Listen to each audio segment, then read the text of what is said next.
తెలంగాణలో ఉత్కంఠగా పట్టభద్రుల ఎమ్మెల్సీ కౌంటింగ్ కొనసాగుతోంది. ప్రతి రౌండ్కు ఆధిక్యం మారుతోంది. ఇప్పటివరకు 8 రౌండ్ల ఫలితాలు అధికారులు వెల్లడించారు. సుమారుగా 5,907 ఓట్ల లీడ్తో బీజేపీ అభ్యర్థి చెన్నమైల్ అంజిరెడ్డి కొనసాగుతున్నారు.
తెలంగాణలో ఉత్కంఠగా పట్టభద్రుల ఎమ్మెల్సీ కౌంటింగ్ కొనసాగుతోంది. ప్రతి రౌండ్కు ఆధిక్యం మారుతోంది. పూర్తి వివరాలు ఇచ్చేందుకు మా కరెస్పాండెంట్ తిరుపతి తిరుపతి ప్రస్తుతం ఎలా కొనసాగుతుంది ఎన్నికల కౌంటింగ్? ఏ రౌండ్ ప్రస్తుతం కంటిన్యూ అవుతోంది?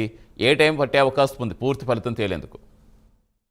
Good morning Satish. కరీంనగర్, నిజామాబాద్, మెదక్, ఆదిలాబాద్ సంబంధించినటువంటి పట్టభద్రుల ఎమ్మెల్సీ కౌంటింగ్ చాలా ఆసక్తికరంగా ఉత్కంఠభరితంగా కొనసాగుతుంది. తెలంగాణ రాష్ట్ర రాజకీయ నేతలు కావచ్చు, తెలంగాణ పట్టభద్రులంతా కూడా ఒక ఆసక్తికరంగా కరీంనగర్ పట్టభద్రులు ఎవరికి పట్టం కట్టారని ఎదురు చూసినటువంటి పరిస్థితులు కనబడుతుంది. ప్రజెంట్ ఇప్పుడు 11వ రౌండ్ కొనసాగుతుంది.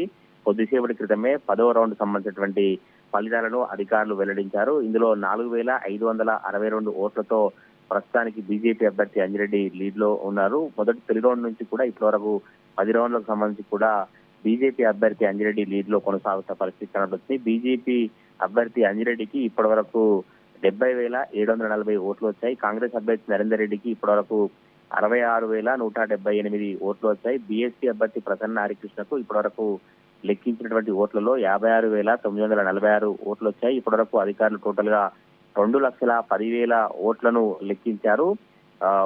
ప్రజెంట్ ఇప్పుడు 11వ రౌండ్ కొనసాగుతుంది. అయితే ఈ 11వ రౌండ్ పూర్తి అయితే మొదటి ప్రాధాన్యత ఓట్ల లెక్కింపు పూర్తవుతుంది. మొదటి ప్రాధాన్యత ఓట్ల లెక్కింపు పూర్తయిన తర్వాత ఈ కోటాను ఎవరు చేరుకుంటారో వారిని విజేతలు ప్రకటిస్తారు. కానీ ఇక్కడ ఉన్నటువంటి వీళ్ళకి వచ్చినటువంటి ఓట్ల కనుక గమనిస్తే ఎవరు కూడా 1,12,000 కోటాను చేరుకోరు కనుక కంపల్సరీ మళ్ళీ రెండో ప్రాధాన్యత ఓట్ల లెక్కింపు ప్రక్రియ కొనసాగుతుంది. ఈ రెండో ప్రాధాన్యత ఓట్ల లెక్కింపు ప్రక్రియలో భాగంగా ఆ ఓట్లు లెక్కిస్తారు. అదేవిధంగా ఎలిమినేషన్ ప్రక్రియ కూడా కొనసాగుతుంది. ఇందులో 56 మంది అభ్యర్థులు పోటీలో ఉన్నారు. 56 మంది అభ్యర్థులలో కింద ఎవరైతే తక్కువగా ఓట్లు వచ్చినటువంటి వ్యక్తి నుంచి ఎలిమినేషన్ ప్రక్రియ స్టార్ట్ చేస్తారో అప్పటి నుంచి లాస్ట్ 3వ నెంబర్ వచ్చే వరకు అంటే ప్రధాన రాజకీయ పార్టీల అభ్యర్థులు కాంగ్రెస్, బీజేపీ, బీఎస్పీ సంబంధించిన అభ్యర్థి వచ్చే వరకు కూడా మిగతా వాళ్ళంతా ఎలిమినేషన్ ప్రక్రియ కొనసాగుతుంది. ఇలా సెకండ్ ప్రియారిటీ ఎలిమినేషన్ పర్వం తర్వాత ఎవరైతే మొదటగా మిగిలిన వారు ఉంటారో వారిని విజేతగా ప్రకటిస్తారు. ఎందుకంటే 1,12,001 ఓటు వరకు ఎవరైతే చేరుకుంటారో వారినే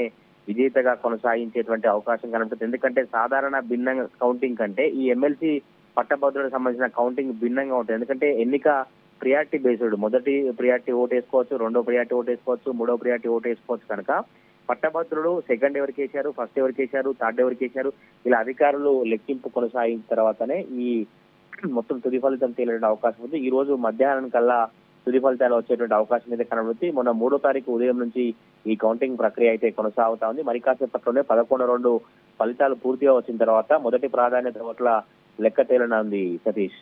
రైట్, థ్యాంక్ యూ తిరుపతి.